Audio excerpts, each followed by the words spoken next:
আদি অনাদি অনন্ত আত্মেভ্য ভগবতে অবধূত বায়া পাগলা দেবায় নমো নমঃ। ଦେଖିବା ଶୁଣିବା କହିବା ଅବା ମନ ବିଚାର ଏସବୁ କର୍ମର ବାହାରେ ବିଭୁଙ୍କର ବିହାର। କର୍ମର ଫଳଟି ବ୍ରହ୍ମାଣ୍ଡ ମାୟା ବଳେ ହୁଅଇ କଟାକ୍ଷ ମାତ୍ରକେ ଗୋବିନ୍ଦ କର୍ମ ବନ୍ଧ କାଟଇ। ଅନ୍ଧେ ଚକ୍ଷୁ ଦାନ କରିଲେ କଲେ କୁଜ ସଳଖ ଇନ୍ଦ୍ର କରି ପିତୃଦ୍ରୋହୀକୁ ମୁକ୍ତ କରେ ରଜକ।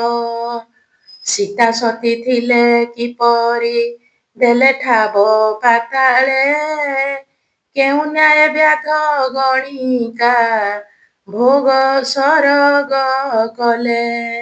ଦୁର୍ବାସାଙ୍କୁ ଦଣ୍ଡ ଦେଇଲ ନାଶ କଲେ ରାବଣ ଜୀବ ଦେଲେ ଗୁରୁ ପୁତ୍ରଙ୍କୁ ସୁଦାମକୁ ଯେ ଧନ।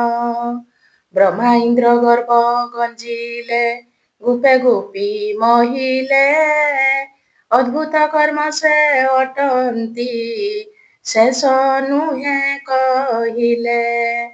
ଅଧର୍ମ କଲେ ଧର୍ମର ଫଳ ଦିଅଇ ସେହି ପାପୀ ଅଜାମିଳେ କିପରି ଦେଲେ ସ୍ୱର୍ଗରେ ଥୋଇ। ତାହାର ବିମୁଖ ହୋଇଲେ ନାହିଁ ସୁଖ ଧର୍ମରେ କେବଳ ସେ ଧର୍ମ କଇଥ ଗଜଭୁକ୍ତ ପ୍ରକାରେ। କରମ କରତା ସେ ଅଟେ କର୍ମତା ଆଜ୍ଞାକାରୀ ତାହା ଦୟା କର୍ମ ପାଶରୁ ହେଳେ କରଇ ପାରି। ଶରଣ ସେ ପଦେ ନିୟରେ ମନେ ରଖିବେ ତତେ ତ୍ରିତାପରୁ ମୁକ୍ତ ହୋଇବୁ ଧରି ଦେହ ମରତେ। ପରର ପଦାର୍ଥ କଦାପି କର ନାହିଁ ହରଣ ପର ନାରୀ ଆଶା କରିଲେ ପାପ ହୁଏ ବର୍ଦ୍ଧନ। ପର ପ୍ରତି ଦଣ୍ଡ ବିଧାନ ପୁଣି କୁଟିଳ କଥା ପର ଅପବାଦ ଗାଇବା ପାପ ଅଟଇ ମିଥ୍ୟା। ଈର୍ଷା ପରାୟଣ ନ ହୁଅ ସଦୟ ହୃଦ ହିଂସା ହିଁ କାହାକୁ ନ କର ଭାବି ଈଶ୍ୱର ପଦ। ଦଶ ପାପ ହେବ ଦହନ କର ତ୍ରିବେଣୀ ସ୍ନାନ ତ୍ରିବେଣୀ ଅଟଇ ନାସାଗ୍ର ତହିଁ ବଳାଅ ମନ।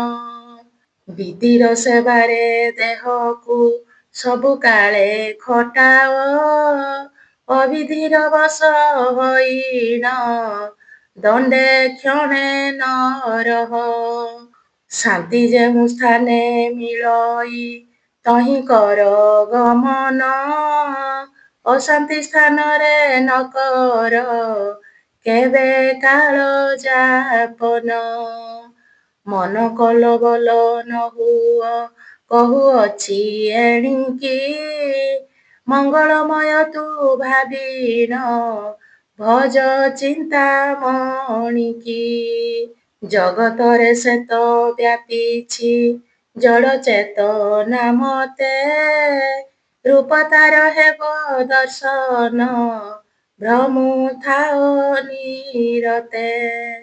ଭାବରେ ସେ ବଶ ହୋଇଲେ ଧରିଥାଏ ଆକାର ଭାବର ଅନ୍ତର ଦେଖିଲେ ହୋଇଯାଏ ସେ ଦୂର। କ୍ଷୀରରେ ଲବଣୀ ପରି ସେ ଅଛି ସବୁ ଠାବରେ ମନ ଖୁଆ ଦଣ୍ଡେ ମନ୍ଥିଣ ମନ ଧର ତୁ ତାରେ। ଇହ ଜଗତରେ ସମ୍ବଳ ଧନ ଜନ ମଣନ୍ତି ପର ଜଗତରେ ସଂଖାଳି ଧର୍ମ ପୁଣି ନିବୃତ୍ତି।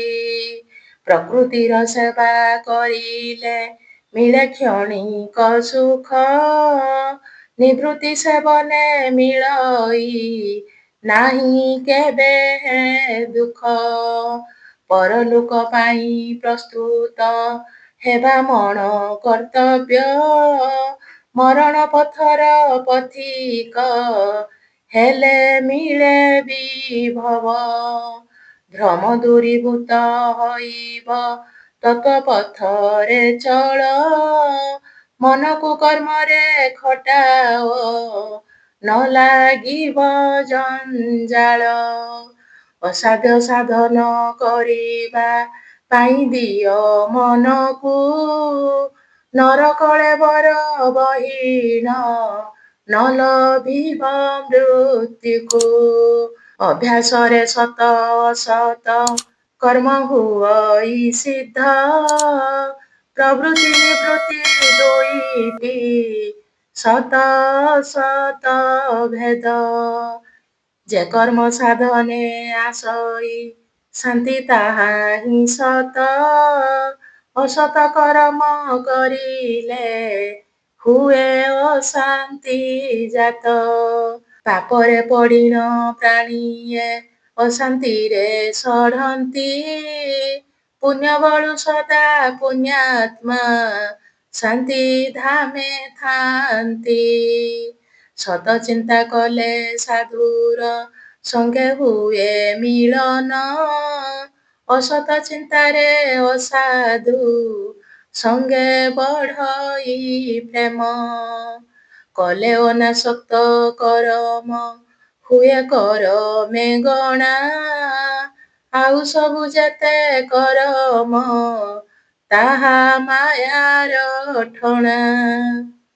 ଶ୍ରୀଗୁରୁ ସ୍ମରଣ ଯେ କରେ ଗୌରବ ବଢ଼ଇ, ଆଦର୍ଶ ମନୁଷ୍ୟ ପରାଏ ସେହି ପୂଜା ଲଭଇ। ଅପକାରୀ ଜନେ ନ ଦଣ୍ଡ କ୍ଷମା ଆଚର ନୀତି, ସନ୍ତୋଷରେ କାଳ କଟାଅ ତାହା ବୋଲାଏ ଧୃତି। ବିଷୟରେ ଲିପ୍ତ ହୋଇନ ରହୁଥାଅ ନିରୋଳେ, ପର ନାରୀ ପର ଧନରେ ଶ୍ରଦ୍ଧା ନ କର ହେଳେ। ସତତ ଶୌଚ ହୁଅତୁ କରି ନିର୍ମଳ ଚିତ୍ତ, ଇନ୍ଦ୍ରିୟମାନଙ୍କୁ ଦମନ କଲେ ହେବୁ ପବିତ୍ର। ଜ୍ଞାନ କରୁଥିଲେ ଅର୍ଜନ ବୁଦ୍ଧି ହୁଏ ବିକାଶ, ଅହଙ୍କାର କର ଦମନ ଆଉ ନ ହେବ ରୁଷ।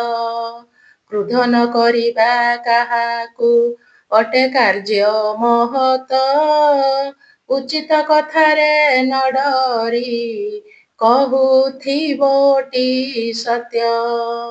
ସତ ପାତ୍ରେ ଦାନ କରିବ ମାୟା କରି ସ୍ମରଣ, ପିତା ମାତା ସେବା ହୁଅଇ ଶାସ୍ତ୍ରେ ରଖିଲେ ମନ। ଗୁରୁ ବାକ୍ୟେ ଦୃଢ଼ ବିଶ୍ୱାସ ଦେବ ଉଦ୍ଦେଶ୍ୟ ବଳି, ଯିବେ ଦେଉଥାଅ ଆହାର ଭାବି ସୁଯଜ୍ଞ ବଲି।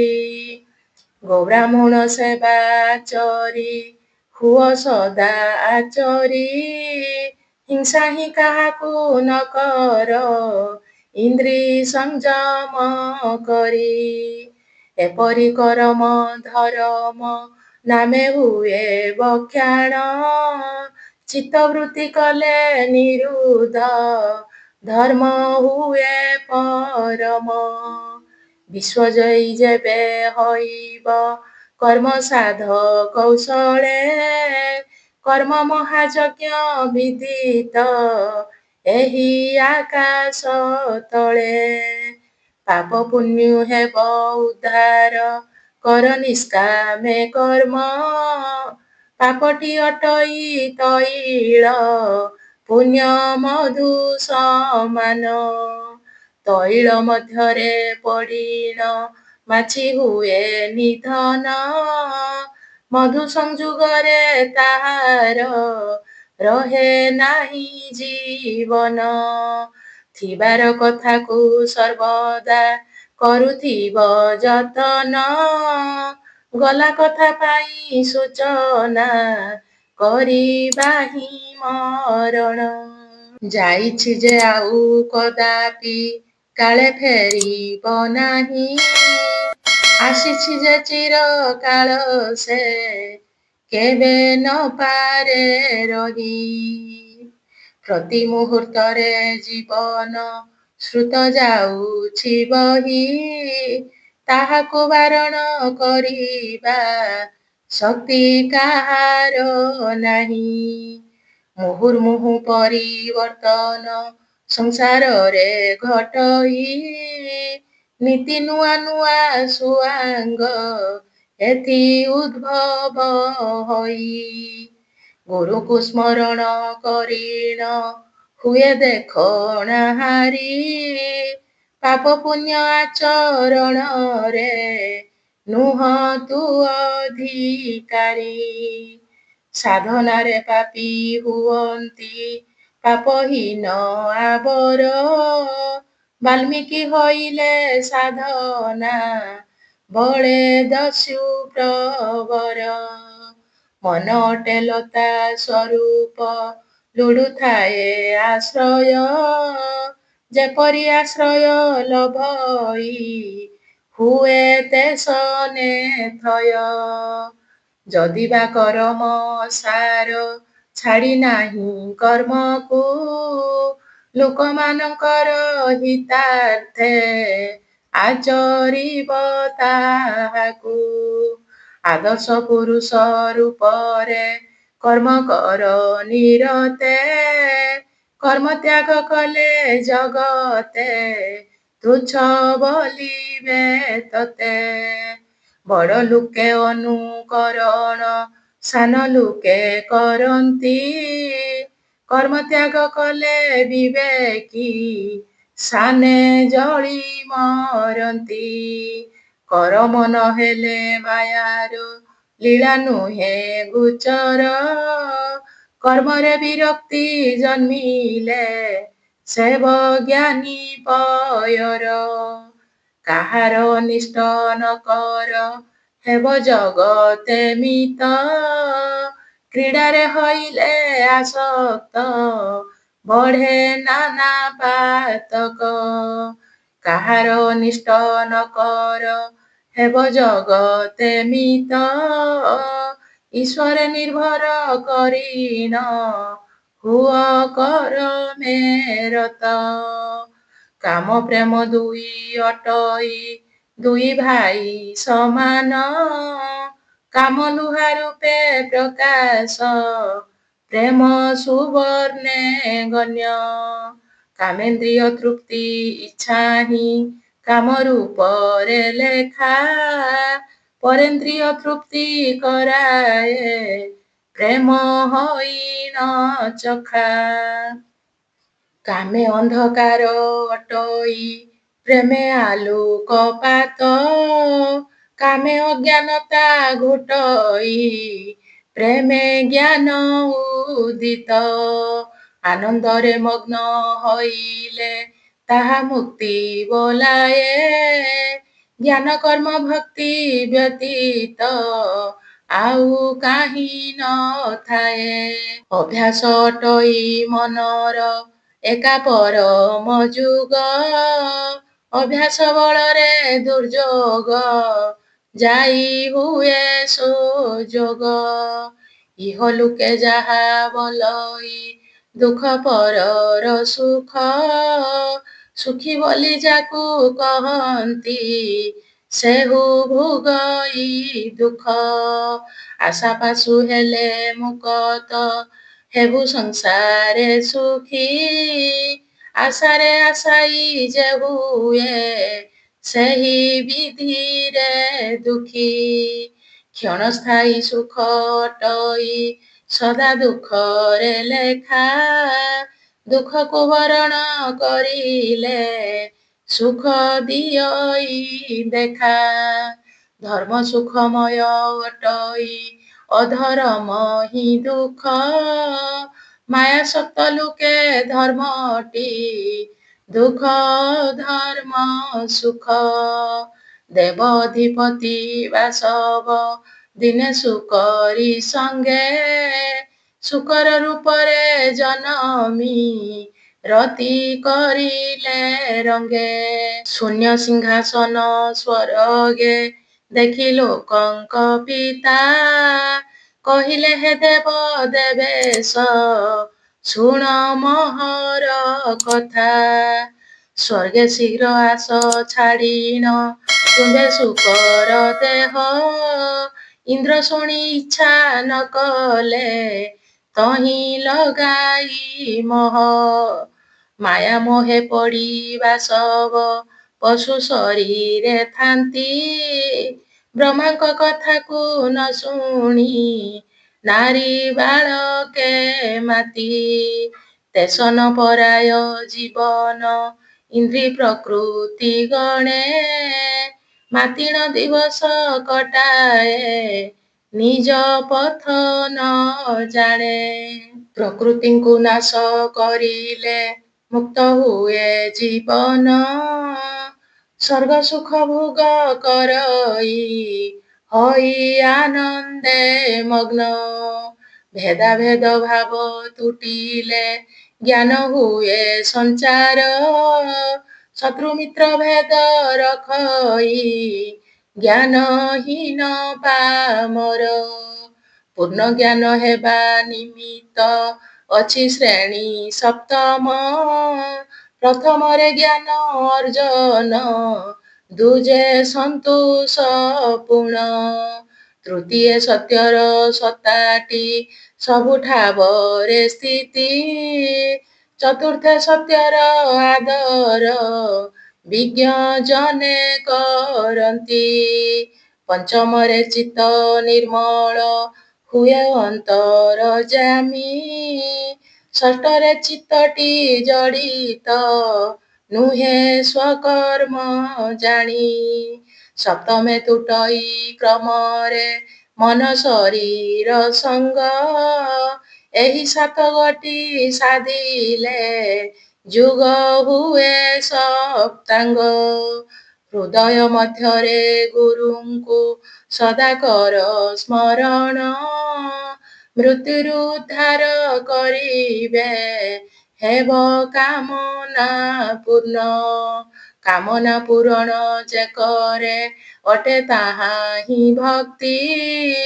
କାମନାରୁ କ୍ରମେ ହୁଅଇ ନିଷ୍କାମରେ ପୀରତି। ଭାବ ଅନୁସାରେ ଲୋଭଇ ଜୀବ ଜନ୍ମ ମରଣ। ଭାବ ଅନୁସାରେ ମନ କରୁଥାଏ ଗମନ। ଉତ୍ତମ କଥାକୁ ଚିନ୍ତିଲେ ମିଳେ ପଥ ଉତ୍ତମ। ମନ୍ଦ ପ୍ରସଙ୍ଗରେ ମଜିଲେ ମନ୍ଦେ ପଥିକ ମନ। ଅଭ୍ୟାସରେ କଲେ ସ୍ମରଣ ଶ୍ରୀ ଗୁରୁଙ୍କ ଚରଣ। କାଳେ ହେଲେ ମିଳେ ଦର୍ଶନ ନାହିଁ ସନ୍ଦେହ ଜାଣ।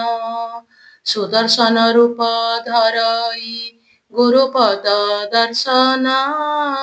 ସମସ୍ତ ଜଗତ ତା ବଳେ ହୋଇଥାଏ ଅଧୀନ। ଜାଗ ଯୁଗ ସ୍ତବ କବଚ ପାଠ ପୂଜା ଅର୍ଚ୍ଚନ। ଗୌଣ ଭକ୍ତି ସିନା ଏସବୁ ନାହିଁ ମୁଖ୍ୟ କାରଣ। ମାତ୍ର ସବୁଠାରେ ଅବ୍ୟକ୍ତ ଶକ୍ତି ସତ୍ତାନୁଭବ। କରିନ ତନ୍ମୟ ରହିବା ଅଟେ ଭକ୍ତି ଦୁର୍ଲଭ। ବିଶ୍ୱାସରୁ ଭକ୍ତି ଜନ୍ମଇ ଭକ୍ତି ବଳରେ ଜ୍ଞାନ। ତିନୋଟି ମିଶିଲେ ହୁଅଇ ପ୍ରେମ ନାମେ ବକ୍ଷାଣ। ଘୃତ ଇନ୍ଧନକୁ ପାଇଲେ ଅଗ୍ନି ପ୍ରକାଶେ ଶିଖା। ମୃତ୍ତିକା ଜଳର ସଂଯୋଗେ ଆଉ ନଦିଏ দেখা। পরার্থে করম ধরমে হুয়ে জ্ঞান মার্জন, সকর্মে করমে অধর্মে হুয়ে লুপত জ্ঞান। ବିଶ୍ୱାସର ହେଲେ ଅଭାବ ଅବିଶ୍ୱାସ ଜନମେ, ଧର୍ମ ଅଭାବ ହଇଲେ ମନୋରମେ ଅଧର୍ମେ। ମନଟିଏ ରାଜେ ଅଟଇ ରାଜା ଜନମ ଅନ୍ଧ, ଆଶ୍ରା ଲୋଡୁଥାଏ ସର୍ବଦା ଭଲ ଅଥବା ମନ୍ଦ। ରେ ମନ ବାଳକ ପରି ତୁ ହୁଅ ଦୃଢ ବିଶ୍ୱାସୀ, ଉତ୍ତମ ପଥରେ ଚାଲିବୁ ପଦ ନ ଯିବ ଖସି। ମରଣ ମୃତ ସୁପାନ ତହିଁ କର ଗମନ, ଏହା ହିଁ ଉତ୍ତମ ଯୁଗରେ ହେଉଥାଏ ଗଣନ। ସକଳ କ୍ଷେତ୍ରରେ ଆସକ୍ତି ବନ୍ଧନର କାରଣ, ଅନାସକ୍ତ ଯୋଗୀ ପକ୍ଷରେ ମୁକ୍ତ ଅଟେ ଜୀବନ। ବ୍ୟକ୍ତିଗତ ଭାବେ କଟାଅ ଜୀବନକୁ ମହିରେ, ଆନନ୍ଦରେ କାଳ କଟାଅ ଦୁଃଖ ନ ଦେଇ କାରେ। ଧର୍ମାଧର୍ମ ଜାତି କୁଳକୁ ଭୁଲ ଭଲ ମନ୍ଦକୁ, ସୁଖ ଦୁଃଖ କର ସମାନ ଆତ୍ମା ସମର୍ପି ତାଙ୍କୁ। ହୃଦ ନିକୁଞ୍ଜରେ କରନ୍ତି ରାସ ସେ ନିରାକାର, ନିବୃତ୍ତି ବଇଁଶୀ ଧ୍ୱନିଟି ଅଟେ ଚିହ୍ନ ତାଙ୍କର। ଜୀବ ଯୋଗୁ ଅଟେ ଜଗତ, ଜଗତ ରୁଟି ଜୀବ, ଜଗତକୁ ଚିହ୍ନି ପାରିଲେ ଆପଣାକୁ ଚିହ୍ନିବ। ଆପଣାକୁ ଯେବେ ଚିହ୍ନଇ ଚିହ୍ନିଥାଏ ଜଗତ, ମୂରତି ଅଟଇ ଗୋଟିଏ ଧରେ ରୂପ ବହୁତ। ନଦୀ ନଦେ ଜଳ ଛଇ ପୁଣି ସିନ୍ଧୁ ହ୍ରଦରେ, ସେହି ଜଳ ହୁଏ ବରଷା ପୁଣି ମେଘ ରୂପରେ। ସେହିପରି ଏକ ପ୍ରେମ ହିଁ ଧରେ ବିଭିନ୍ନ ନାମ, ଦୟା ମାୟା ସ୍ନେହ ସରଧା ଭକ୍ତି ରୂପେ ପ୍ରମାଣ। ପ୍ରେମ ଯୋଗୁ ଜୀବ ଜଗତେ କରେ ତୃପତି ଲାଭ, ତୃପତି ଲଭିଲେ ଯୋଗୀର ଯୁଗ ହୁଏ ସୁଲଭ। ତୃପତି ଲଭିଲେ ଯୋଗୀର ଯୁଗ ହୁଏ ସୁଲଭ। ତୃପତି ଲଭିଲେ ଯୋଗୀର ଯୁଗ ହୁଏ ସୁଲଭ।